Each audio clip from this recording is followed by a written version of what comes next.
নমস্কার, আমি অভিরূপ ভট্টাচার্য।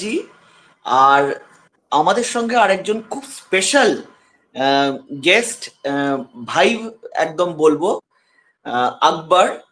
আকবর stood 15th in WBCS executive, আর ওভারঅল র্যাঙ্ক আকবরের 18th, তাই তো?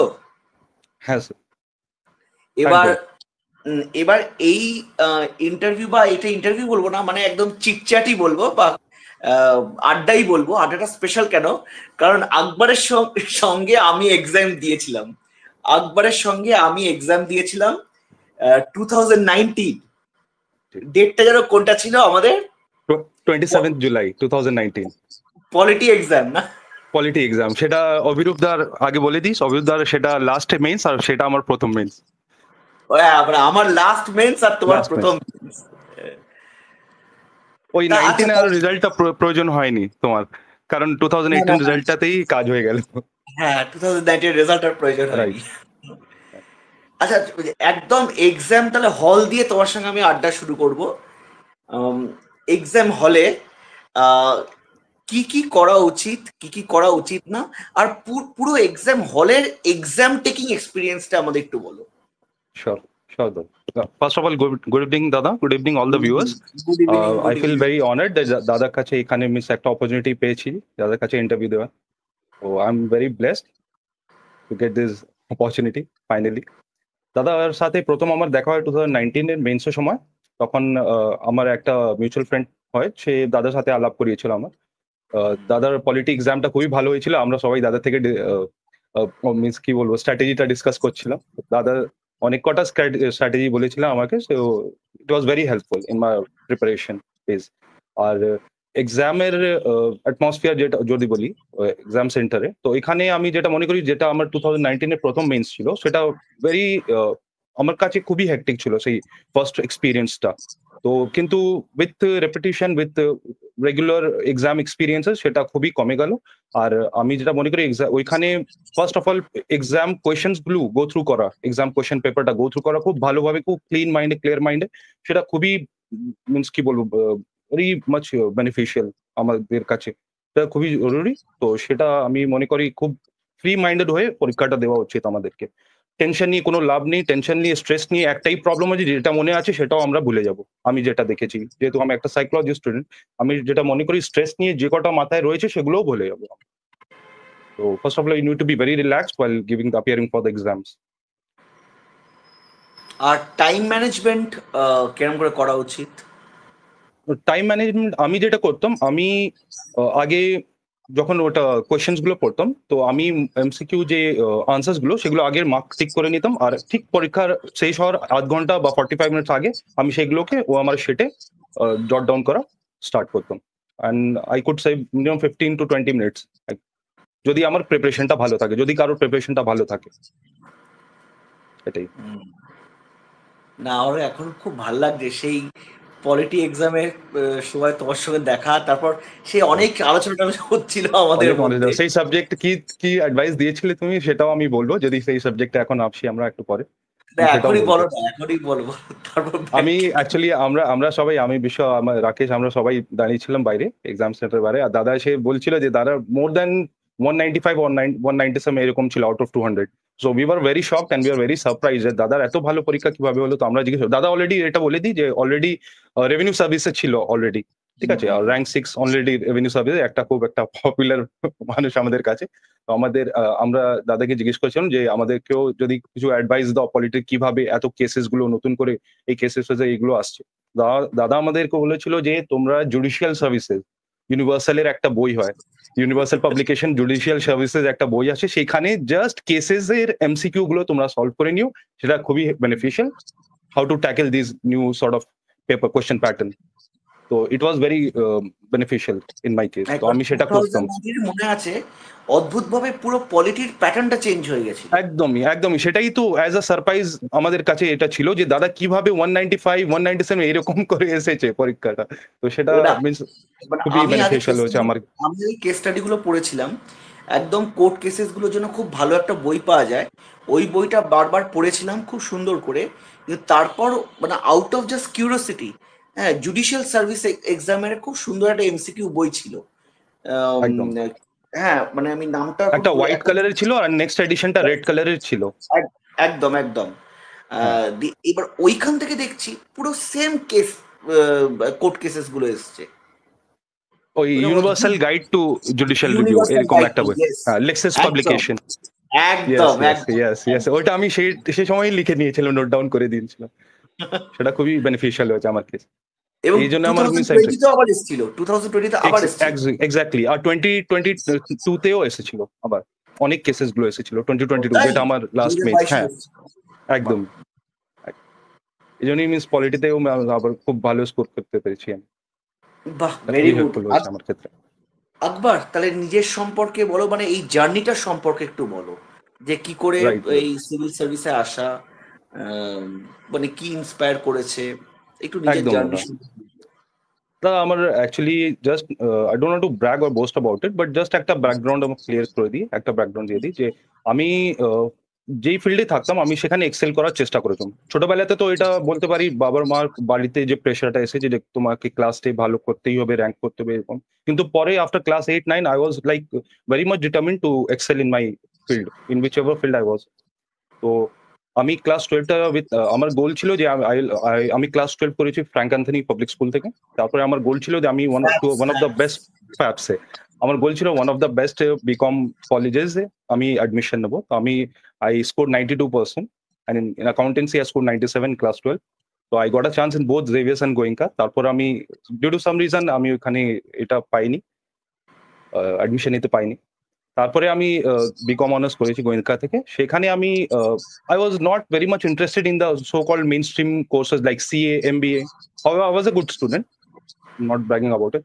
বাট আমি খুব একটা সেলফ ইন্ট্রোস্পেকশন করার পর একটা ইউটিউব এইগুলো দেখতাম, অনেক কিছু সিভিল সার্ভিস নিয়ে এগুলো সার্ভ করতাম। তখন তো খুব বেশি ইন্টারনেটও ছিল না অ্যাভেলেবেল এগুলো নিয়ে। তো আমি আমার একজন দাদা ছিলেন, সিনিয়র দাদা, উনি একজন ডক্টর। তো ওনার থেকে আমি অ্যাডভাইস নিয়েছিলাম, ওনার ছোট ভাইও সিভিল সার্ভিস প্রিপারেশন নিতে দিল্লি গিয়েছিলেন। তো ওনার থেকে খুব একটা মিনস এর ব্যাপারে খুব একটা জিনিস আমি জানতে চাইছিলাম। মেইনলি টু বি অনেস্ট আমি আইপিএস নিয়ে খুবই একটা প্যাশনেট ছিলাম, ইউনিফর্ম সার্ভিস নিয়ে কয়েকটা লাইফ এক্সপিরিয়েন্সও রয়েছে আমার। সেটা নিয়ে আমি খুবই মিনস ইউনিফর্মের প্রতি আমার একটা ছিল, প্যাশন ছিল খুব।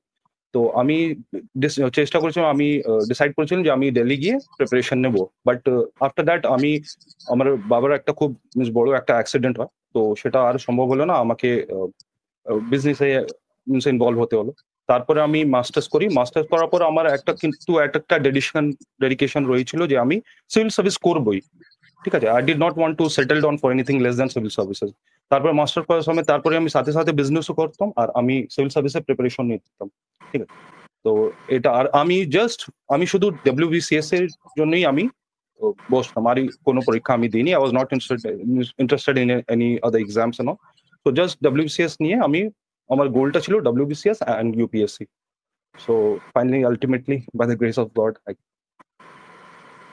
এবং সাকসিডেড। এবং সত্যি প্রচুর অ্যাসপিরেন্ট থাকে, মানে আমাকেও অনেক আমার ভাইরা মানে মেসেজ করে যে ওই ফ্যামিলি বিজনেসে জয়েন করেছে, কি এখনো বিজনেস করছে, মানে আফটার স্টাডিং বিকম, অনেকে ইয়েস, সিও করেছে, এমবিও করেছে, এবং তারা আলটিমেটলি সিভিল সার্ভেন্ট হতে চায়, কি ডাব্লিউবিসিএস বা ইউপিএসসি ক্র্যাক করতে যায়। তো তাদের জন্য কিন্তু তোমার এই জার্নিটা ইন্সপায়ারিং। থ্যাংক কিন্তু ইউ। এগেন একটা লং ফেস, মানে বারবারই আমি সবাইকে বলি যে এইটা কিন্তু ওই একটা এক্সাম দিলাম হয়ে গেল এরকম নয়। 2017-এ আমিও এক্সাম ক্লিয়ার করেছিলাম ফার্স্ট অ্যাটেম্পটে, কিন্তু মনে রাখতে হবে আমার তার আগে অনেকগুলো ফেলিয়ার্স ছিল। মানে আমি প্রচুর আগে এক্সাম দিয়েছিলাম এবং একেবারে মুখ থুবড়ে পড়েছিলাম, অ্যান্ড মানে I am something very proud of my failures. কারণ তখন ফেল না করলে হয়তো 2017-এ আমি প্রথমবার ক্লিয়ার করতে পারতাম না। তারপর 2018-2019-এর পরীক্ষা দেওয়া, আকবরের সঙ্গে দেখা হওয়া। কিন্তু এবার আকবরের জার্নিটাও সেম, 2019-এ মানে আমার লাস্ট এক্সাম, আকবরের ফার্স্ট এক্সাম। তারপর 2020, 21 অ্যান্ড ফাইনালি 22-তে গিয়ে সাকসেস, এবং রেজাল্টটা অনেক দেরিতে বেরিয়েছে। তো একটা huge long journey, long wait. কি করে মোটিভেশনটা ধরে রাখতে হয়, এইটা আমাকে ফার্স্ট বলো।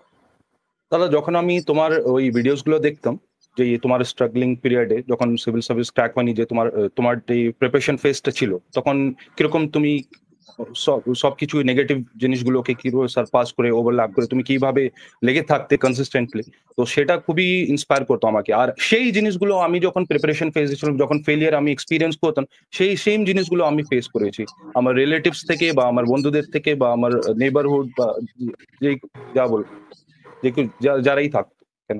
তো আমি সেই জিনিসগুলো ফেলিয়ার করছি। আর যেহেতু আমি একজন সাইকোলজি স্টুডেন্ট, আর যেহেতু এই ভিডিওস গুলো দেখি কিভাবে সেইগুলোকে মিনস ইগনোর করা আর তোমার মিনস গোলের প্রতি ডেডিকেটেড থাকা, সেইগুলো আমাকে অনেক হেল্পফুল মনে হচ্ছে আমার। আর সেগুলো আমাকে অনেক হেল্প হচ্ছে, আমি যেটা মনে করি। আমি আমার মা বাবার সাপোর্ট, সবাই মিনস অনেকেই আছেন যারা রিলেটিভস যারা মিনস টন্ট করতেন কি করছে এত বছর ধরে, কি করছে না করছে।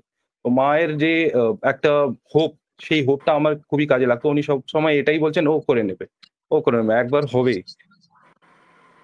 ওর হয়ে যাবে, কোনোদিন হয়ে যাবে। তো সেটা আমার কাছে খুবই একটা কি বলবো, একটা খুবই ইন্সপায়ারিং, খুব একটা মোটিভেশনাল ফিল হতো আমাকে। আর আমি লেগেই থাকতাম। ডিপ্রেশনও এসেছে, ফেলিয়ার এসেছে, কিন্তু তারপরেও আমি লেগে থাকতাম। এই জার্নিস গুলো, এই তোমাদের এই স্টোরিজ গুলো, এগুলো খুবই হেল্পফুল হতো। Means আমি মাঝে মাঝে শুনতাম, সে মোটিভেটেড থাকতাম। আর psychology as a optional subject আমি খুবই হেল্পফুল আমার মনে হচ্ছে। সেটা আমার কাজে লেগেছে, সেটা আমার পুরো জার্নিতে না, একদমই কিভাবে নিজেকে প্রিপারেশন। ইন্সপায়ার করা, ডেডিকেটেড রাখা। ঠিক ঠিক, এক্স্যাক্টলি, মানে এই প্রিপারেশন মোটিভেটেড রাখা ফেজে নিজেকে মোটিভেটেড রাখাটাই কিন্তু খুব ইম্পর্টেন্ট। খুব ইম্পর্টেন্ট, খুব ইম্পর্টেন্ট। মানে অনেকে বলে না, মানে মানে অনেকে যেহেতু এইটা একটা লং ফেজ, এবং এই সময় তো তথাকথিত অনেকে চাকরি থাকে না, অনেকে জব করতে করতে প্রিপারেশন নেয়, কিন্তু অনেকে একদম উইদাউট জব প্রিপারেশন নেয়। এবং রাইট। অনেকের এমন সিচুয়েশন হতে পারে, মানে যেটা আমাদেরই হতো, যে হয়তো দুর্গাপুজোতে বন্ধু বান্ধবের সঙ্গে বেরিয়েছি, কিন্তু হয়তো সেই সময় মানে অত টাকা নেই, বা টাকাটা রাইট। চাইলেও হয়তো মা বাবার কাছ থেকে টাকাটা চেয়ে আনতে হবে। হয়তো তথাকথিত বন্ধুরা যাচ্ছে কোনো দামি রেস্টুরেন্টে খেতে, তখন একটা ওই শেয়ার করে নেওয়ার কথা বলছে, তো তখন যেহেতু টাকাটা ওই অ্যামাউন্টটা নেই, ওই জন্য বলতে হচ্ছে যে না আমার খিদে নেই, খেতে নেই, আমি রাইট। দিতে পারছি না। মানে এরকম বিভিন্ন ফেজ এসছে। কিন্তু ফেজ আছে। আলটিমেটলি নিজেকে মোটিভেটেড রাখতে হবে, নিজেকে প্যাশনেট রাখতে হবে। রাইট। আহ, একদম। আচ্ছা, ডিরেক্টলি তাহলে বলো, মানে কিরম করে তুমি প্রিপারেশন স্টার্ট করেছিলে? প্রিলিমস এর জন্য কিরম প্রিপারেশন করেছিলে? মেন্স এর জন্য প্রিপারেশন কিরম করেছিলে? কি বইগুলো পড়া উচিত, মানে এখনকার প্যাটার্ন দেখে কি কি বুক লিস্ট তুমি ফলো করেছিলে? ডিটেলসে সব বলো। তো দাদা আমার আমি প্রথম মেন্স প্রিলিটা দিই 2018 একটা প্রিপারেশন নিয়ে। আমি 2018 prelims just to get acquainted with the exam pattern and the exam environment and all. তো তখন আমি জাস্ট প্রিলিমস এর জন্য আমি প্রিপারেশন নিয়েছিলাম। আর সেই 2018 প্রিলিমসটা আমার ক্লিয়ার হয়নি। তখন আমি বুঝলাম আপনাদের ভিডিও দেখে বা অনেকের মেন্টরসরা যারা আছেন, তো তাদের অ্যাডভাইসটা ছিল যে তুমি মেন্স ওরিয়েন্টেড কম্বাইন্ড একটা preparation now. Combined effort is very much crucial for this exam. তারপরে 19 আমি প্রিলি আর মেন্স দুটো একসাথে প্রিপারেশন নিয়েছিলাম অ্যান্ড আই সাকসিডেড। সেটা আমাকে খুবই হেল্পফুল মনে হচ্ছে। মিনস আমি সবাইকে সাজেস্ট করবো যে প্রিলি আর মেন্স দুটো আলাদা নয়, দুটোকে একসাথে প্রিপারেশন করতেই হবে যারা ডব্লিউসিএস এর জন্য প্রিপারেশন নিতে চায়। তো প্রিলি ওরিয়েন্টেড আর মেন্স ওরিয়েন্টেড একসাথে আমি প্রিপারেশন নিয়েছিলাম। জাস্ট প্রিলি আইডিয়া নেওয়ার জন্য আমি স্ক্যানার বইটা ফলো করছিলাম, যে কোন কোন হট টপিক্স রয়েছে, কোন সাবজেক্টের পার্টিকুলার সাবজেক্ট থেকে কোন কোন হট টপিক্স, কোন সেকশন থেকে বেসিক প্রশ্নগুলো আসছে। আর সেই টপিক্স গুলো প্রিলি আর মেন্স দুটোই আমি সলভ করতাম কোয়েশ্চেন পেপার থেকে। আর সেই টপিক্স গুলো তারপর বই থেকে প্রিপেয়ার করতাম। তাহলে আমি এটাই বলবো যে কম্বাইন্ড প্রিপারেশনটা ইজ ভেরি মাচ ইম্পর্টেন্ট। মানে বোথ প্রিলি আর কম্বাইন্ড মেন্স প্রিপারেশন বলতে মানে একদম প্রথমেই প্যারালালি মেন্স এর দুটোই, প্রিপারেশন নেব? একদমই একদম মেন্স আর ওরিয়েন্টেড কি কি প্রিপারেশন বই নেওয়াটা ফলো খুবই জরুরি। করেছিলে? একদম আমি সাবজেক্ট বই ওয়াইজ বলতে, হ্যাঁ, ইংলিশ সবথেকে বেসড বই? সর্বপ্রথম, হ্যাঁ, একদম ইংলিশ টেক্সট ইংলিশ বুকস আমি বেসড? বলবো। আমি স্টার্টিং এ স্ক্যানারটা ফলো করেছিলাম, তার সাথে ম্যাকগ্র হিলের একটা বই, আরিহান্তটাও ফলো করেছিলাম। তুমি যখন বলেছিলে যে আরিহান্তের যে বইটা ম্যানুয়ালটা, সেটাও আমি ফলো করছিলাম। দুটো বই আছে, একটা স্লাইড থিন বই আর একটা থিক বই, দুটো। সেটা ফলো জিএস করছিলাম। জিএস তারপরে তো manual, GS GS manual manual, বলছো? জিএস হ্যাঁ। ম্যানুয়াল, তারপর তো তরুণ গোয়েল খুবই একটা পপুলার বই হয়ে গেল, সেটাও ফলো করতাম, ছোট বইটা। আর স্ক্যানার থেকে আমি ওই যেটা বললাম একটা আইডিয়া পেয়ে যেতাম যে কোন কোন হট টপিকস রয়েছে, কোন সাবজেক্ট থেকে কি কি পার্টিকুলার কোয়েশ্চেন্স গুলো বা কোন ইম্পর্টেন্ট চ্যাপ্টার্স গুলো, সেটা একটা আইডিয়া পেয়ে যেতাম আমি। হুম। তো সেগুলো আমি বই থেকে প্রিপেয়ার করতাম। প্রিলি এটা start with scanner and McGraw Hill GS manual. তারপরে যদি আমি ইংলিশ বইটা বলি, প্রিলির জন্য আমি ইংলিশ ফলো করেছিলাম এসপি বক্সি, স্টার্টিং ইনিশিয়ালি আমি পিকে দে সরকার দেখেছিলাম একটু, PK De Sarkar and specific that was enough for me. আর যেহেতু আমি অলরেডি একটা ইংলিশ ব্যাকগ্রাউন্ড থেকে বিলং করি, তো আমার খুব একটা কি বলবো প্রবলেম হয়নি ইংলিশ প্রিপারেশন। হিস্ট্রি আমি বলবো আমি ইন্ডিয়ান হিস্ট্রি পুনম দালাল দহিয়া ফলো করেছিলাম, আর আইএনএম ইন্ডিয়ান ন্যাশনাল মুভমেন্ট আমি স্পেকট্রাম থেকে ফলো করছিলাম। তখন স্পেকট্রাম খুব একটা থিন বই একটা হতো, খুব একটা মোটা হতো না, এখন তো খুব মোটা করে দিয়েছে ওরা। আর জিওগ্রাফি আমি খুল্লার একটু পড়েছিলাম, তারপরে খুল্লার একটা খুব মোটা বই, তারপরে পেরিয়ারটা খুবই একটা পপুলার হয়েছিল তখন, পেরিয়ারতে আমি শিফট করে গেলাম। আর West Bengal geography Kartik Chandra Mandal I feel it's enough for me, it was enough for me. আর আপনার হলো polity Laxmikanth, as everyone says it's the Bible. And economics আমি স্টার্টিং এ যেহেতু আমার ইকোনমিক্স ছিল, বিকমে ছিল, আমার মাস্টার্সেও ছিল, তো ইকোনমি রমেশ সিং আমার পড়তে খুব একটা প্রবলেম হয়। কিন্তু তারপর নিতিন সিংহানিয়াতে আমি শিফট করে গেলাম। ওই কোভিড লকডাউন পিরিয়ড নিতিন সিংহানিয়াতে বেরিয়েছিল গ্রিন কালারের একটা বই, তো খুব একটা crisp and short and precise in brevity it was. It was very, I like that বই, the whole concept was very much WCS oriented এই বইটা ছিল পুরোপুরি। আর ডেটাগুলো এইগুলো আমি নোট ডাউন করতাম, যেহেতু আমি ডেইলি নিউজ পেপার পড়তাম। তো সেই যেমন জিএসটি কালেকশনসটা এই কোয়ার্টারলি কত হয়েছে, বা GDP growth rate and GDP forecast গুলো বাই ডিফারেন্ট এজেন্সিজ, এগুলো নোট করে করে রাখতাম আমি, আর এগুলো ফলো করতাম, রিভাইজও দিতাম অন রেগুলার বেসিস। সায়েন্সটা আমি বলবো, সায়েন্স আমি স্টার্টিং এ 2003 বা 2002 এর আগে যে মাধ্যমিকের বইগুলো হতো, ক্লাস 10 এর বই, তো সেগুলো আমি কলেজ স্ট্রিট থেকে এনে সেটা ফলো করেছিলাম। আর তারপর আমি এনসাইক্লোপিডিয়া অফ জেনারেল সায়েন্সটা স্টার্ট করলাম। সেই বই থেকে আমি নোট গুলো বানালাম, তারপরে এনসাইক্লোপিডিয়া অফ জেনারেল সায়েন্স, কারণ এনসাইক্লোপিডিয়া অফ জেনারেল সায়েন্সেও খুব একটা নোট ওয়াইজ দেওয়া হয়েছে, খুব একটা ভাস্ট নেই, কম্প্রিহেন্সিভ নেই। এই জন্য আমি আগে ওই ক্লাস 10 এর বইটা ফলো করি, তারপর এনসাইক্লোপিডিয়া সায়েন্সের জন্য। আর আপনার পলিটি জিওগ্রাফি তো বলেই দিলাম, হিস্ট্রি ইকোনমিক্স বা বাইবেল, এই কটা। আর মক টেস্টটা অ্যারিথমেটিক, হ্যাঁ, আর এস আগরওয়াল। যেহেতু আমাদের I think we were the only school in Kolkata যেখানে ইন অ্যাকাউন্ট সেকশন দেওয়ার we had to have pure maths as our maths optional in class 12। So আমাদের ক্লাস 11-12 পিওর ম্যাথস ছিল, সায়েন্স বই, তো ম্যাথসে খুব একটা প্রবলেম হয়নি। কিন্তু স্টিল এখানে যে ম্যাথসটা, টাইম ম্যানেজমেন্টটা, সেখানে ওই 200 কোয়েশ্চেন্স গুলো কমপ্লিট করাটা, it's like a very massive একটা অবস্টাকল ছিল আমার কাছে, এটা খুব একটা প্রবলেম হতো এটা। তো আমি আর এস আগরওয়াল অবজেক্টিভ আর রেড কালার একটা কোয়ান্টিটেটিভ, এইগুলো থেকে স্টার্ট করেছিলাম।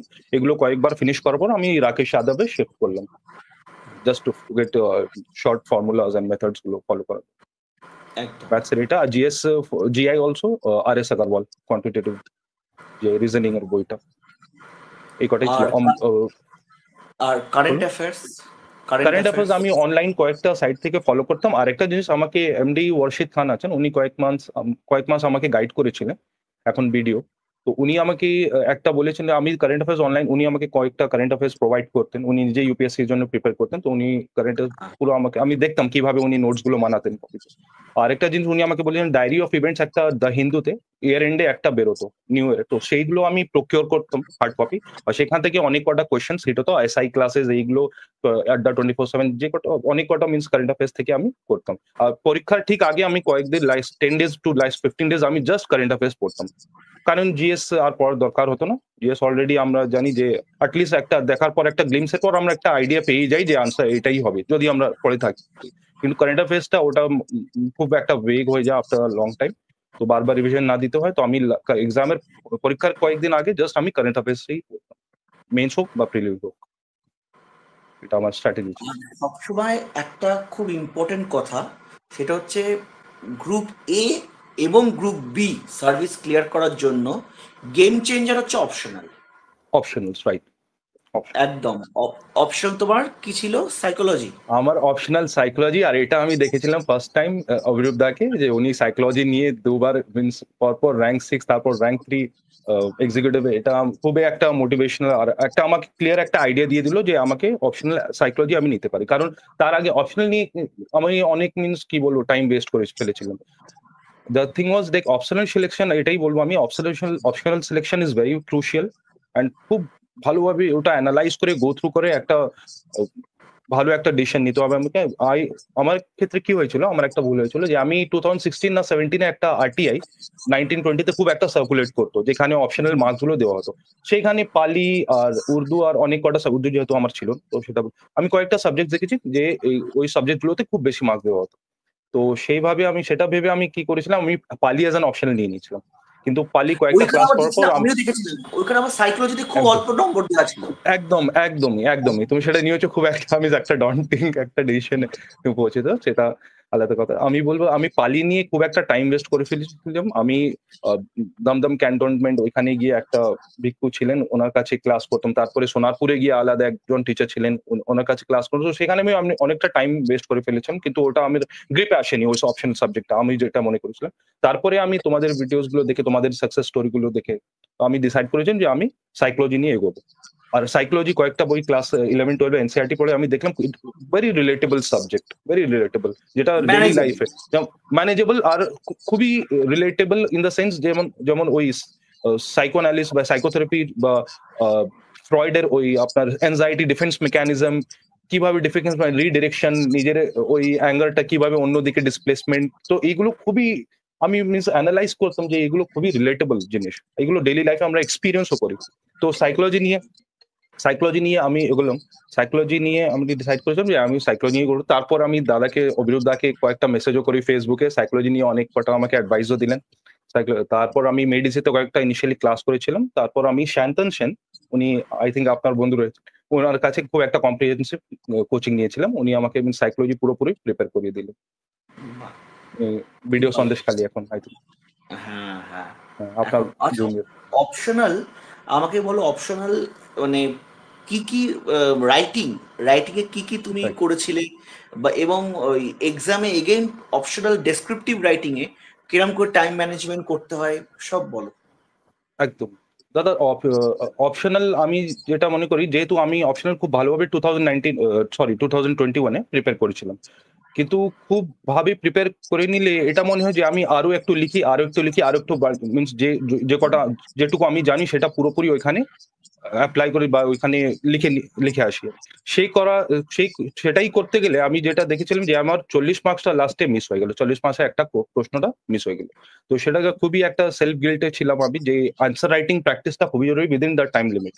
তো টাইম ম্যানেজমেন্ট করার জন্য ডেইলি মক টেস্ট, এইগুলো খুবই জরুরি ছিল, খুবই ইম্পর্টেন্ট। আমি সেইটা মক টেস্ট মেডিজিতেও দিয়েছি, শান্তন সেন স্যার উনিও, ওনার কাছে আমি মক টেস্ট দিতাম ডেইলি, মিনস রেগুলারলি, যেটা বলতাম রেগুলারলি আমি মক টেস্টটা দিতাম। সেটা আমার খুবই হেল্পফুল মিনস মনে হচ্ছে আমার। আর আমি সবার জন্য এটাই সাজেস্ট করবো। আর একটা জিনিস, আমি স্ট্র্যাটেজি বলতে সবাই বলে যে এই কটা চ্যাপ্টার্স বা ওই কটা চ্যাপ্টার্স, আমি 19-এ সেটা অ্যাপ্লাই করেছিলাম, সেটা খুবই ফ্রুটফুল প্রুভেন হয়নি আমার ক্ষেত্রে। তো আমি 2022-তে আমি কি করছিলাম, আমি যেহেতু 40 মার্কসটা ওই গেলটা রয়ে গেল 2022-তে আমি খুব কম্প্রিহেন্সিভ ভাবে প্রিপেয়ার করে গিয়েছিলাম। আমি কোনো চ্যাপ্টারই ছাড়িনি। এটা অনেকের কাছে এটা আমি খুব একটা কি বলবো স্মার্ট স্ট্র্যাটেজি নাও হতে পারে, কিন্তু আমি রিস্ক নিতে আর চাইছিলাম, যেহেতু অনেক বছর দিয়ে ফেলেছিলাম এটাতে। আর আমার কাছে টাইমও ছিল, যেহেতু 21 অলরেডি প্রিপেয়ার ছিল। তো 22-তে আমি কি করছিলাম, যে কটা টপিক্স, যে কটা চ্যাপ্টার্স আমার হয়নি লাস্ট ইয়ার, সেগুলো আমি প্রিপেয়ার করে গিয়েছিলাম। তো আমি কোনো রিস্ক নিতে চাইনি। তো আর 2022-তে আমি পুরো 400 অ্যাটেম্প্ট করেছিলাম, আর ইভেন 10 to 15 মিনিটস আগেই আমি সলভ করি, পুরো পেপারটা আমি সলভ করি। বাহ, It is just because of regular mock tests and all, and regular revision was optional, regular revision.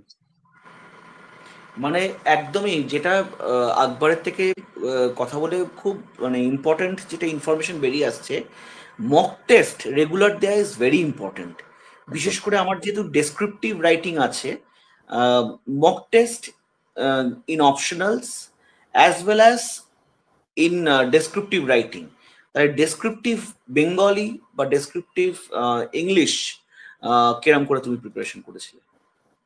Descriptive Bengali and descriptive English. আমি দাদা আমি ডেইলি নিউজ পেপার ফলো করতাম, ডেইলি রেগুলারলি নিউজ পেপার। সকালে আমি 9টা থেকে 10টা অব্দি I use to wake up, আর তারপরে আমি টাইমস অফ ইন্ডিয়া নিয়ে বসে রাখতাম। আর তারপরে যে ভোকাবুলারি গুলো, যে কিওয়ার্ডস ভোকাবুলারি, এগুলো আমি নোট ডাউন করে রাখতাম টেলিগ্রামে নিজের গ্রুপে বা হোয়াটসঅ্যাপে নিজের আমার প্রোফাইলে গিয়ে আমার নিজের চ্যাটে সেগুলো আমি লিখে রাখতাম। আর সেইগুলো কিভাবে তারপর আমি দেখতাম কিভাবে সেগুলোকে সেন্টেন্সে ফ্রেম করাটা, ঠিকঠাক ভাবে ফ্রেম করা, জাস্ট ভোক্যাবটা জানা মিনস ইটস নট ইম্পর্টেন্ট, সেটাকে ঠিক ভালোভাবে কারেক্ট ওয়েতে সেটাকে পুট করা, আর সেভাবে সেন্টেন্স ইউজ করা, সেন্টেন্স ফ্রেমিং, সেন্টেন্স স্ট্রাকচারিং করা, সেটা খুবই ক্রুশিয়াল থিং। তো সেটা আমি পরে ওইগুলো এক্সাম্পলস গুলো খাতায় লিখে রাখতাম, যে সেন্টেন্সে কিভাবে ইউজ করে এই কিওয়ার্ডস গুলোকে। আর যেটা সবাই বলে যে আপনার এডিটোরিয়ালস গুলো, ইম্পর্টেন্ট এডিটোরিয়ালস যেগুলো হতো, সেখানে আমি কন্টেন্টটা পেয়ে যেতাম, যে এই টপিকস গুলো যদি রিলেটেবল কোনো টপিকস গুলো আসে, তো সেখান থেকে কি কি কন্টেন্ট আমার যেমন ওইখানে যদি আমি 10টা বা 20টা কন্টেন্টস আমি পেয়ে যাই, অ্যাটলিস্ট এক্সামের পরীক্ষা দিন আমি ওইখান থেকে 5 to 10 অ্যাটলিস্ট আমার মাথায় থাকবেই ওইগুলো, যতইটা ভুলি না কেন, ঠিক আছে? তো ফরগেটিং যতইটা হোক না কেন, তো সেইগুলো মিনস এডিটোরিয়াল গুলো খুবই হেল্পফুল হয়েছে। সেখান থেকে লেখার প্যাটার্ন গুলো খুবই আমি জানতে পেরেছি কিভাবে লেখা যায়, মিনস ওই পুরোপুরি ফ্রেম করা যায়, দ্য ঠিক আছে? প্যাটার্ন প্যাসেজ গুলো, প্যাটার্ন গুলো কিভাবে ফ্রেম করা যায়, একটা ভালো লেখাটা, রাইটিংটা, আর্টিকেল গুলো কিভাবে লেখা যায় সেগুলো পেতাম। আর ইংলিশ আরো আমি দুটো চ্যানেল আমি ফলো করতাম, একটা ফার্স্ট পোস্ট, পালকি শর্মা যিনি ছিলেন আগে অ্যাঙ্কার, তো আর একটা উইয়ন, দ্য ওয়ার্ল্ড ইজ ওয়ান। তো এই দুটো আমি ফলো করতাম, বোথ সেখানে আর ভেরি অনেক গুড মিস খুব চ্যানেলস। ভেরি গুড চ্যানেল, সেখানে কারেন্ট যে এইগুলো রয়েছে ভোক্যাবুলারি গুলো খুবই হেল্পফুল করেছে আমার ক্ষেত্রে।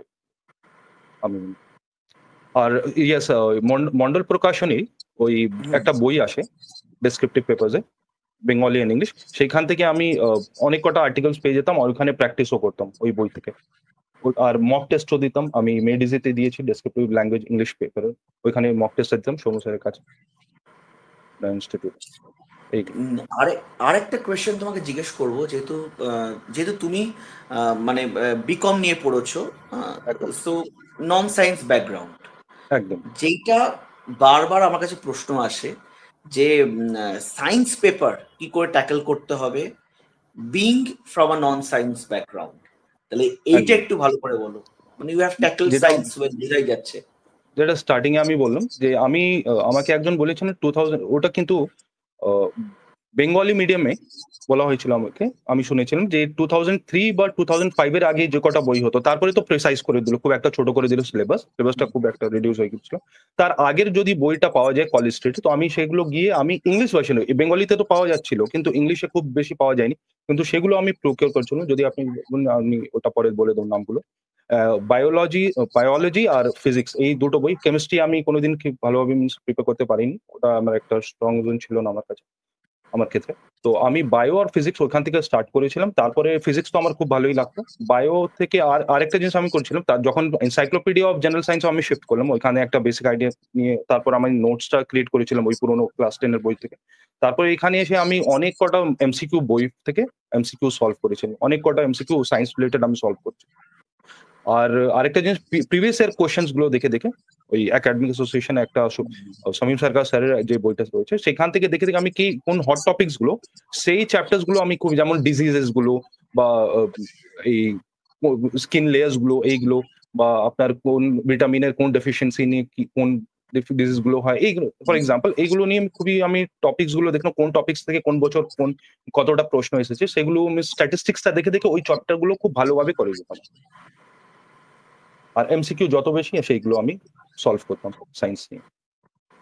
ভেরি গুড, এই মানে অ্যানালাইজিং প্রিভিয়াস ইয়ার্স কোয়েশ্চেন্স, পিওয়াইকিউস, একদম একদম এখান একদম থেকে একদম উঠে আসছে। পুরো একটা কমপ্লিট আকবর, আইডিয়া পেয়ে যাই আমরা। হ্যাঁ একদম। আকবর, তোমার English medium background, right sir. মানে একদম। এবার একটা জিনিস বলো, যেটা পিটি নিয়ে যেটা কোয়েশ্চেন থাকে, ইংলিশ জানাটা কতটা ইম্পর্টেন্ট? ইন্টারভিউ কি শুধু ইংলিশে হয় না বাংলায় হয়? ইন্টারভিউ প্যানেল মানে যারা বোর্ড মেম্বার্সরা থাকেন তারা কিরকম থাকেন? কর্ডিয়াল হয় নাকি খুব ওই, যেটা আমরা অনেক সময় না মক ইন্টারভিউ, আমি যেটা অনেক সময় আমরা রাইট দেখি, মানে মক ইন্টারভিউতে আমার মনে হয় বেশি একটা ভয়ানক পরিস্থিতি ক্রিয়েট রাইট করা হয়, রাইট কিন্তু আমার যেটা মনে হয় যে অরিজিনাল ইন্টারভিউ মানে অনেকটা বেশি স্মুথ যায়। তোমার এক্সপিরিয়েন্স কিরম ছিল? তুমি কি সাজেশন দেবে? প্রথমে ইংলিশ জানাটা কতটা ইম্পর্টেন্ট, বা ইংলিশ না জানলেও আমরা কি বাংলাতে কথা বলতে পারি কিনা, এটা সব বলো। Take us through everything. একদম দাদা। আমি যখন পার্সোনালিটি টেস্টে আমাকে দুটো ল্যাঙ্গুয়েজই আমাকে জিজ্ঞেস করা হয়েছিল, আমার সাথে মিনস ইন্টারাক্ট করা হয়েছিল। Starting A to begin with আমার বেঙ্গলি থেকে স্টার্ট করা হয়েছিল আমাকে, তারপরে বেঙ্গলি টেস্টও দিয়ে আমি পুরো প্যারাগ্রাফ একটা আমাদেরকে লিখতে হয়েছিল, তারপরে নিউজ পেপার পড়তে হয়েছিল। তারপরে ম্যাডাম জিজ্ঞাসা করলেন, chairman madam, honourable chairman madam, যে তুমি বাংলা বলতে পারো তো? আমি বললাম ইয়েস। আমার সাথে খুবই ইন্টারাক্ট করলেন বাংলাতে। তারপরে আমাকে ট্রাম্পের ট্যারিফ পলিসি নিয়ে অনেক কটা কোয়েশ্চেন্স জিজ্ঞেস করলেন, যেহেতু ওটা আই বিলিভ যেহেতু আমি একটা কমার্স অ্যাকাউন্টেন্সি ব্যাকগ্রাউন্ড থেকে বিলং করি, তো ইকোনমিক্স রিলেটেড এই ট্যারিফ পলিসি রিলেটেড, তখন 26 jan আমাদের রিপাবলিক ডে সেকেন্ড ডে কোনো নিউজ পেপার আসেনি। স্টিল আমি সকালে ওই অনলাইন মিডিয়া থেকে, ডিজিটাল মিডিয়া থেকে নিউজ ফলো করে আমি গিয়েছিলাম। হার্ড কপি সেদিন আমি পাইনি, আর তো তখন সেটা সেই আলাদা ট্যারিফ কথা। ওয়ার ওয়াজ ভোগ, মানে খুব একদমই। ট্যারিফ আর ওয়ার সেদিন আর একটা 100% একটা যেটা হয়েছিল, যেটা এফডিআই জন্য আমরা যেটা একটা লিওর করার জন্য, যাতে আমরা হ্যাঁ। বেশি এফডিআই পাই, সেখানে জিরো ট্যারিফ পলিসি যে একটা হয় প্রত্যেকটা দেশ, তো সেটাকে কিভাবে কাউন্টার করা, একটা ট্রাম্পের সেদিন একটা নতুন একটা এসেছিল, কমেন্ট এসেছিল সেটা নিয়ে। তো সেটা মিনস খুব একটা কি বলবো, very recent thing, it was just half an hour or 15 minutes ago একটা ডেভেলপমেন্ট হয়েছিল, সেটাকে ম্যাম আমাকে জিজ্ঞেস করলেন। আর সেটা আমি অনলাইন ডিজিটাল মিডিয়া আমি সেগুলো ফলো করেই যাচ্ছিলাম। আমি বাইরে বসেছিলাম, যখন একজন আই থিঙ্ক উনি সাইকোলজিস্ট ছিলেন, উনি এন্টার করছিলেন, তো ওনাকে আমি দেখলাম, তখনও আমি ওটাই নিয়ে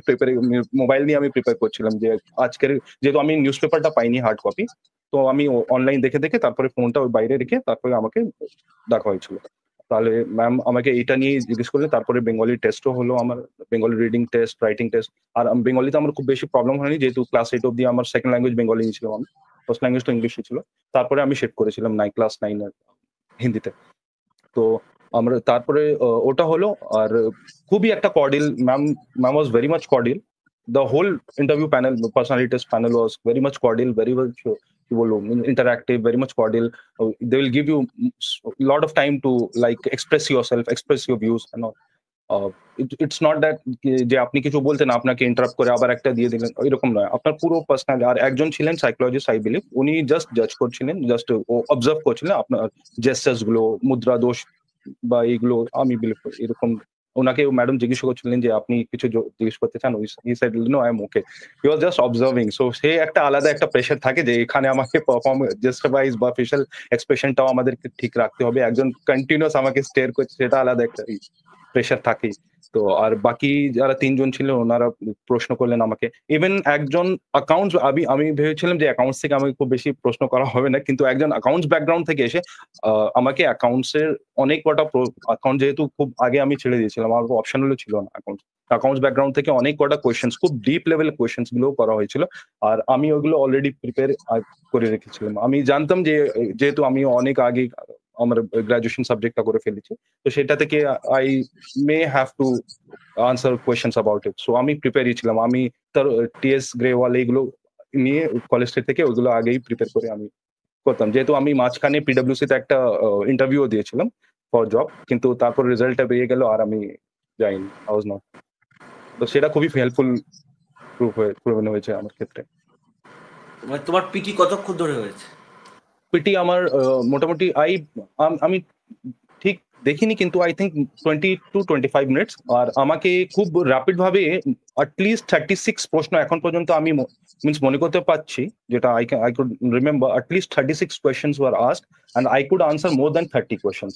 And by the way, means when I came out of the interview, I was like interview room, I was like very much sure যে এইবার আমার হয়ে যাবে। কিন্তু বাড়িতে সবাই জিজ্ঞেস করে যে কেমন হয়েছে, আমি বলতো জাস্ট দেখি এইবার কি হয়। কারণ আগে আমি, it was my fourth attempt, fourth mains and second interview. তো ফার্স্ট ইন্টারভিউটা I could not succeed, this time I was like fingers was crossed, দেখা যাক কি হয়। I was very much damn sure যে এইবার আমার ইন্টারভিউটা খুবই ভালো হয়েছে। আমাকে গ্রিলও করা হয়েছিল, আমি এটা বলবো না, কিন্তু আমি ওইটা পেরিয়ে গেছি, যেহেতু আমি মানে খুব ভালোভাবে ইন্টারভিউটা প্রিপারেশন। মানে তুমি যেহেতু দুটো পিটি দিয়েছো, একদম তাহলে আমাকে বলো, মানে মানে আগের পিটিতে what went wrong and what went right in this PT? একদমই, ওটাও বলে দিই। আগের পিটিতে আমার সবকটাই, সানিয়াল স্যার, উনি একজন আই থিঙ্ক আর্মি ব্যাকগ্রাউন্ড থেকে উনি ছিলেন, even got a president award, I could check about him. তো ওনার কাছে আমি যেটা মনে করি একটা ছিল, উনি খুবই, হি ওয়াজ ভেরি মাচ কি বলবো, very much particular about everything, your behavior, how you means how you are answering things, your body gestures and everything, your facial expression, everything. He was very much. তো এখানে আমার একটা ভুল হয়েছিল যে আমাকে যখন নিউজ পেপারটা দেওয়া হয়েছিল যে তুমি এখান থেকে পড়ো, ওই স্যার তোমাকে নিউজ পেপারটা মার্ক করে দিচ্ছেন, যখন ইন্টারভিউটা শেষ হয়ে গেল তারপরে বেঙ্গলি টেস্ট নেওয়া হচ্ছিল। বেঙ্গলি রাইটিংটা আমার অলরেডি বাইরে হয়ে গেছিল একটা রুমে, ডিকটেশন করছিলাম আর আমি ওটা রাইটিং করে দিয়ে দিয়েছিলাম। কিন্তু এখানে যখন বেঙ্গলি রিডিং টেস্টটা হলো, তো আমাকে স্যার যেহেতু আমার সামনেই বসেছিলেন, উনি বললেন যে রাইট সাইডে স্যারটা বসে আছেন, একটা নিউজ পেপারে মার্ক করে দিচ্ছেন, ওই আর্টিকেল তোমাকে পড়তে হবে বাংলা পেপারে। তো আমি জাস্ট বসে বসে, উনি যেহেতু একদম সামনেই ছিলেন, আমি বসে বসে ওটা ওনার হাত থেকে এরকম নিয়ে নিলাম। তো উনি আমাকে বললেন you should stand up and collect it না। সেটা আমাকে খুবই, তখনই আমি বুঝে গেলাম আমার হয়ে গেল, ব্লান্ডারটা হয়ে গেল।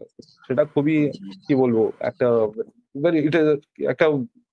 ওর লেসনটা আমার রয়ে গেল আমার সাথে, যে মুদ্রা দোষ বা bodily gestures, how you perform, how you behave, এইগুলো খুবই একটা মাইনর জিনিসগুলো ওইখানে কাউন্ট হয়, নট জাস্ট ইউর আনসার্স বা কোয়েশ্চেন্স ও number of questions you are answering, সবকিছুই এখানে। তো এইবার আমি যেহেতু খুব বেশি খুব ভালোভাবে এইবার মক পিটিটাও দিয়েছিলাম মেডিজিতেও, যেখানে সময় স্যার আমাকে খুব ভালোভাবে বারবার বলেছেন যে মুদ্রা দোষ না হোক, ওইটাতে একটু কন্ট্রোল রাখো। সকালে আমি ফলো করেছিলেন, একাডেমিক অ্যাসোসিয়েশনও দিয়েছি, যে যতটুকু পেরেছি আমি এইবার মক টেস্টটা দিয়ে, মক পিটিটা দিয়ে সেটাকে ওভারকাম করার চেষ্টা করেছি। And সেটা everyone can see, like mock I came out with interview flying colors. খুব হেল্প করে, mock interview Very is helpful, very helpful, absolutely very very essential। helpful. হ্যাঁ, এবং এখানে দুটো জিনিস আপনার কাছেও বলবো। দিয়েছিলাম একাডেমিক অ্যাসোসিয়েশনে, সেগুলো খুবই আমি beneficial কম প্রবলেম। নিয়েছিলাম না, আমার এখন last মনে নেই। time, O, not this time, last PT, not this time। এবার তো আপনি মেডিজিতে নিয়েছিলেন।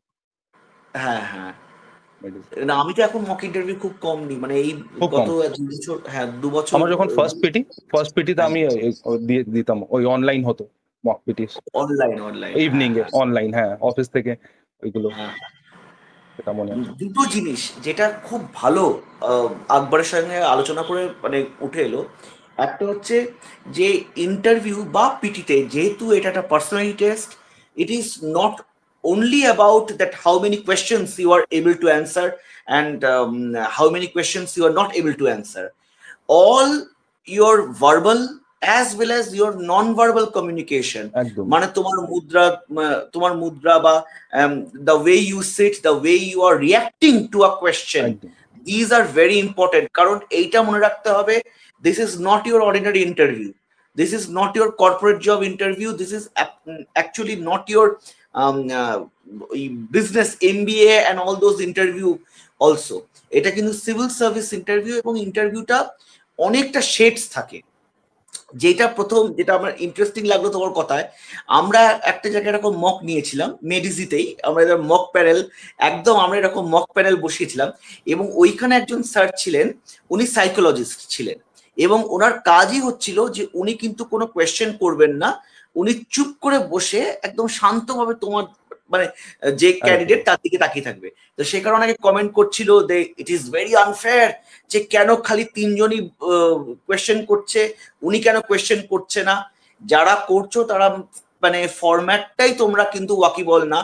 ইন্টারভিউ প্যানেলে যদি 5 জন থাকে কি 4 জন থাকে, একজন সাইলেন্ট থাকবে, একজন চুপ করে, উনি জাস্ট একদম তোমার body language, full body language, মানে he will scan you left to right, top to bottom. কোনো কোয়েশ্চেনে অনেক সময় কি হয়, কোয়েশ্চেন গুলো নেগেটিভলি ওয়ার্ডেড হয়, হয়তো মনে হচ্ছে যে কেন এই কোয়েশ্চেনটা করছে, কিন্তু নেগেটিভলি ওয়ার্ডেড হয়, সেইখানে কেরাম করে আমরা রিয়াক্ট করছি সেটাও কিন্তু জাজ হয়। অনেক সময় হয়তো কিছু অফার করলো বা একটা জিনিস ওনাদের হাত থেকে নিতে হলো, যেটা আকবর বলল, সেইখানে আমরা কেরম বিহেভ করছি সেটাও কিন্তু একটা অনেক সময় ডিসাইডিং ফ্যাক্টর হয়ে যায়। তাহলে এই জিনিসগুলো কিন্তু খেয়াল রাখা খুব ইম্পর্টেন্ট। আর আমার তো মনে হয় ল্যাঙ্গুয়েজটা ইন্টারভিউতে মানে এতে ম্যাটার করে না, what is important that how well you are expressing yourself. তোমার কি মনে হয়? সেটাই, একদমই আমি সেটাই বিলিভ করি, যে how well you are expressing your mind, how much you know about it, the content, the matter, the updates, the contemporary issues, how much you know about it. So এগুলো খুবই ম্যাটার করে ওইখানে, আর সেভাবে কি clearly express করা, convey করা, সেটাই matter করে ইন্টারভিউতে, বাংলায় হোক বা ইংরেজিতে হোক।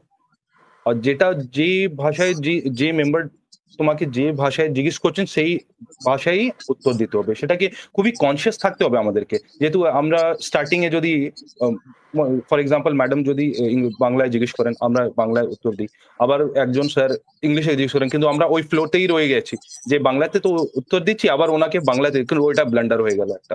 ওনারা সেই সময় সব সময় বলেন না যে তোমাকে তো বাংলা, আমি ইংরেজিতে জিজ্ঞেস করেছি, কিন্তু কয়েকটা সময় ওনারা জাস্ট চুপ করে অ্যানালাইজ করেন যে আমরা কতটা অ্যালার্ট, যে আমরা এটা দেখতে পারি না বা শুনতে পারি না, আমরা ডিসাইড করতে পারি না যে উনি আমাকে ইংলিশে বা বাংলায় জিজ্ঞেস করেছেন, এটা আমরা মিনস কিভাবে ওটা নিতে পারি না, প্রসেস করতে পারি না, আর আমরা নিজের একটা কমফর্ট জোনে বা কমফর্ট জোনের একটা ল্যাঙ্গুয়েজ আমরা উত্তর দিয়ে দিই।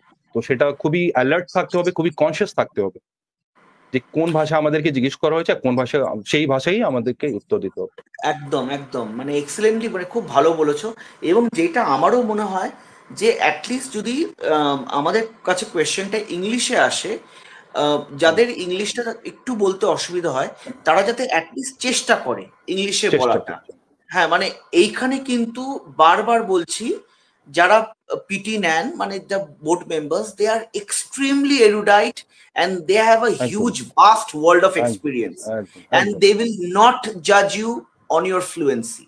আমাদের একদম সোসাইটি জাজ করে, বা আমাদের অনেক স্নবিশ পার্সন আছে, তারা হয়তো জাজ করে বা বা এ একদম ফ্লুয়েন্ট না ইংলিশে, বা এ একদম বা কত fluent, so since he is very fluent in English he must be very intelligent. কিন্তু একদম একদম না, পিটির একদম কাছে that language doesn't matter, what matters is whether you are trying or not.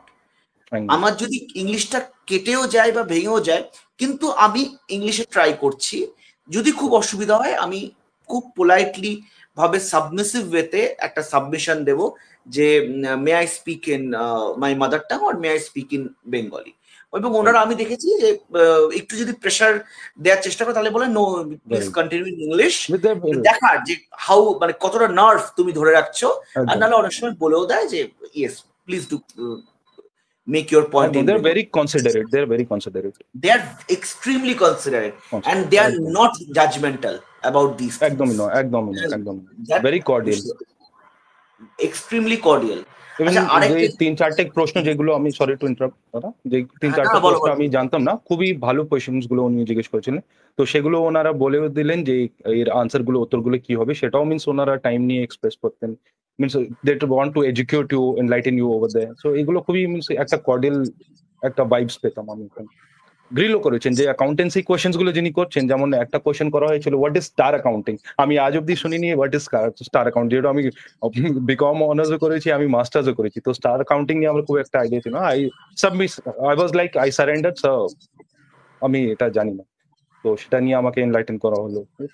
So it was a very nice experience, যেহেতু আমি already একটা ফেস করেছিলাম, ফেলিয়ারও এসেছে, তো তারপরে এবার আমি খুবই কনসিয়াস ছিলাম আর খুবই মিনস রিল্যাক্সড হইতে গিয়েছিলাম যে যা হবে হবে, বাট স্টিল আমি স্ট্রেস নিয়ে এটাকে আর খারাপ করব না, যতটা জানি সেটুকু দেবো, আমি স্ট্রেস নেবো না।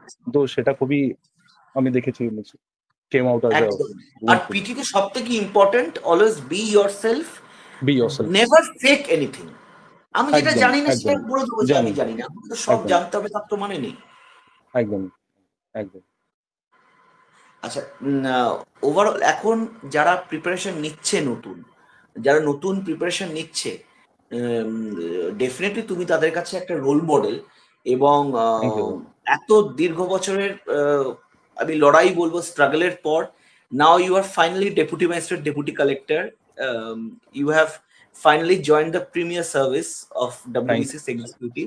Thank you. তাহলে আমাদের বলো, যারা মানে আমাকে বলো বা আমাদের সবাইকে বলো, যে যারা এখন প্রিপারেশন নিচ্ছে বা যারা প্রিপারেশন নেবে ভাবছে, তাদের জন্য তোমার কি মেসেজ?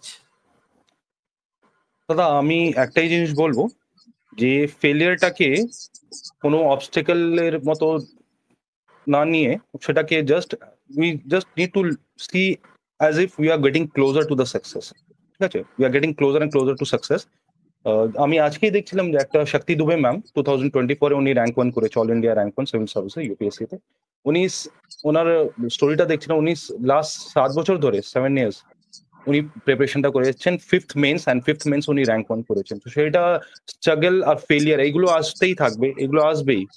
সব মিনস অনেক এক্সেপশনাল থাকে যাদের ফার্স্ট বা সেকেন্ড অ্যাটেম্পটে হয়ে যায়, ঠিক আছে, আমি সেটা তাদের কথা বলছি না, কিন্তু যাদের কাছে সেটাকে অ্যাজ আ কি বলবো, অ্যাজ আ ওভারল্যাপ করে সেটাকে আমাদেরকে এড়িয়ে যেতে হবে। ঠিক আছে, আর সে আমাদেরকে কনসিস্টেন্টলি হার্ড ওয়ার্ক, ডিসিপ্লিন সেটা করতেই হবে, ওই ফিল্ডে থাকতেই হবে আমাদেরকে, সেগুলোকে ওভারকাম করে আমাদেরকে লেগেই থাকতে হবে। আর সাকসেস এক না একদিন আসবেই, আমি যেটা মনে করি, যেটা আমার ক্ষেত্রে আমি দেখেছি, এক্সপিরিয়েন্সও করেছি, এটাই বল। খুব ভাল লাগলো, খুব ভাল লাগলো আকবর তোমার সাথে থ্যাংক কথা ইউ সো বলে। মাচ দাদা, lots of congratulations for thank your you so huge much, thank you. Success. খুব ভাল লাগলো, খুব ভাল লাগলো কথা বলে। তো Well, anything more you want to thank say, you so much. You want to any more message you want to add? আমি একটাই কথা বলবো যে লেগে থাকো, যে দাদা আর অনিকদার একটা আমি ভিডিও ক্লিপটা দেখেছিলাম, ওইখানে একটা কথাই বলেছিলেন উনি, যেটা আমি আমার একটা কি বলবো ট্যাগলাইন, অ্যাজ আ ট্যাগলাইন আমি ইউজ করতাম আমার নিজের জন্য, আমাকে যখন সেলফ কাউন্সেল করার জন্য, যখন ডিপ্রেশন আসতো বা ফেলিয়ার আসতো, যে মাঠে যখন নেমেছি গোল করেই ছাড়বো। সেটা আমাকে খুব একটা এটা আমি ফিল করতাম যে yes I have given my time, effort, everything, my youth, যে ক্যারিয়ারের যে প্রাইম টাইমটা আমি আমার যেটা যেখানে আমি সিএ এমবিএ যাই হতো না কেন আমি করতে পারতাম সেগুলো, I was capable enough, but সেইগুলো পুরো প্রাইম লাইফটা আমি দিয়ে রেখেছি ডব্লিউবিসিএস কে। তো এটা উইদাউট সাকসেস আমি তো হার মানবো না কোনোদিন, হার মানবো মানে না। মাঠ থেকে হাল ছেড়ো না, ছাড়বো, একদম মাঠ একদমই ছাড়বো হাল না। ছেড়ো না, একদম গোল করেই ছাড়বো।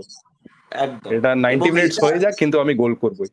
একদম একদম এক- মানে এই এই এটা টিকে থাকাটাই খুব important. For some people it may be just a statement, but আমি কি বলবো, আমি সেটা ফিল করতাম এক্স্যাক্টলি, যে এক্স্যাক্টলি আমি রয়েছি এই ফিল্ডে, এত বছর ধরে রয়েছি, আমি এইভাবেই তো যাব না, আমি নিয়েই যাব। আর ডব্লিউবিসিএস কাউকে মিন্স খালি হাত ফেরায় না, এটা আমি শুনেছি আর সেটা দেখেও নিয়েছি। খুব ভালো লাগলো তোমার সাথে কথা বলে।